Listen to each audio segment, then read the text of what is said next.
जरा सोचिए, exam hall का माहौल है, सीटेट का पेपर सामने रखा है, और तभी एक नक्शे वाला सवाल आता है और अचानक दिमाग एकदम ब्लैंक, पेन हाथ से छूट जाता है और नजरें छत को ताकने लगती हैं, हवा में नक्शा बनाने की कोशिश।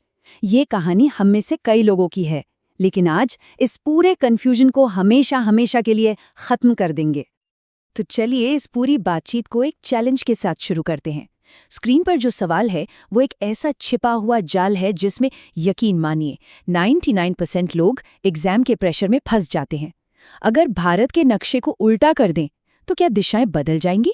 हाँ या ना? सोचिए, इसका राज हम थोड़ी देर में खोलेंगे। ये वाला एहसास बहुत जाना पहचाना है ना? उंगलियों से हवा में गुजरात और उड़ीसा बनाने की कोशिश करना, और इसी घबराहट में वो 2 से 3 नंबर जो बिल्कुल पक्के थे वो हाथ से निकल जाते हैं। पर अब ऐसा बिल्कुल नहीं होगा।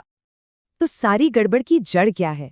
सबसे बड़ी गलती जो हम सब करते हैं, अपने शरीर के लेफ्ट और राइट पर भरोसा करना। अरे भाई, एग्जाम में बैठने की जगह बदल सकती है तो अपना दायां बायां भी तो बदल जाता है। इसलिए पहला और सबसे जरूरी नियम है, अपने शरीर पर नहीं, सिर्फ और सिर्फ कागज पर भरोसा करें। तो इसका इलाज क्या है? एक अचूक हथियार, ये सिंपल सा प्लस का निशान, बस इसे अपनी आंसर शीट के कोने में बना लीजिए। अब देखिए, ऊपर हमेशा उत्तर होता है। याद रखने का तरीका भी कितना आसान है, ऊ से ऊपर, ऊ से उत्तर। तो नीचे क्या होगा? जाहिर है दक्षिण। आपके सीधे हाथ की तरफ यानी राइट में हमेशा पूर्व होगा और बारी ओर पश्चिम। बस NEWS न्यूज। आधी लड़ाई तो यहीं खत्म हो गई। चलिए, दिशाओं का कंफ्यूजन तो खत्म हो गया, लेकिन इतने सारे राज्य, उनकी लोकेशन का क्या? यहीं पर हमारा दूसरा हैक काम आता है। पूरा का पूरा नक्शा रटना ये बहुत पुराना और बेकार तरीका है, इसकी जरूरत ही नहीं है। तो पेश है बॉडी पार्ट्स हैक। बस ये कल्पना कीजिए कि भारत का नक्शा एक इंसान है। सबसे ऊपर सिर की जगह पर क्या है? लद्दाख और जम्मू कश्मीर। अब सीधे नीचे आ जाइए, पैरों की तरफ। वहां मिलेंगे तमिलनाडु और केरल। और उस इंसान का बायां हाथ, वो है गुजरात। और शरीर का जो बीच का हिस्सा है यानी पेट, वो हो गया हमारा मध्य प्रदेश। बस ये 4-5 मेन पॉइंट्स याद रखिए, बाकी राज्य अपने आप आसपास सेट हो जाएंगे। ठीक है, अब आते हैं सीटेट के सबसे पसंदीदा सवाल पर, जो लगभग हर बार हर पेपर में आता है। सापेक्ष स्थिति यानी रिलेटिव पोजीशन। जैसे कि दिल्ली के सापेक्ष ओडिशा किस दिशा में है? ये सवाल बनाया ही इसलिए गया है ताकि कंफ्यूजन हो, लेकिन इसका भी एक पक्का इलाज है। ये एक लाइन, बस ये एक लाइन सारी समस्याओं का समाधान है। जिस भी जगह के सापेक्ष या विद रिस्पेक्ट टू पूछा गया हो, उसे ही अपना सेंटर पॉइंट बना लो। हमारे उदाहरण में दिल्ली के सापेक्ष पूछा है, तो हम नक्शे पर दिल्ली को ढूंढेंगे और ठीक दिल्ली के ऊपर अपना वो न्यूज़ वाला प्लस का निशान बना देंगे। ये तरीका इसलिए काम करता है क्योंकि अब हमारा एक रेफरेंस पॉइंट फिक्स हो गया है।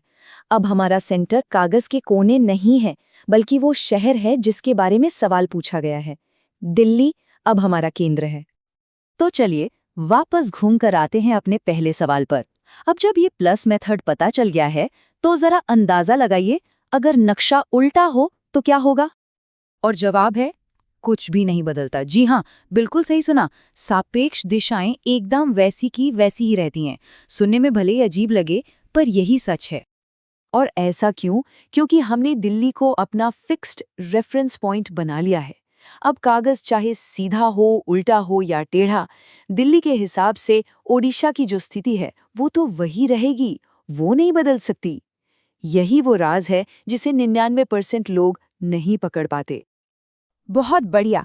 तो रिलेटिव पोजीशन वाले सवाल अब कभी गलत नहीं होंगे। लेकिन एक और बड़ा कंफ्यूजन होता है, अरब सागर किधर है और बंगाल की खाड़ी किधर? इसके लिए है हमारा अल्फाबेट हैक। अंग्रेजी की वर्णमाला में पहले ए आता है या बी? जाहिर है ए आता है।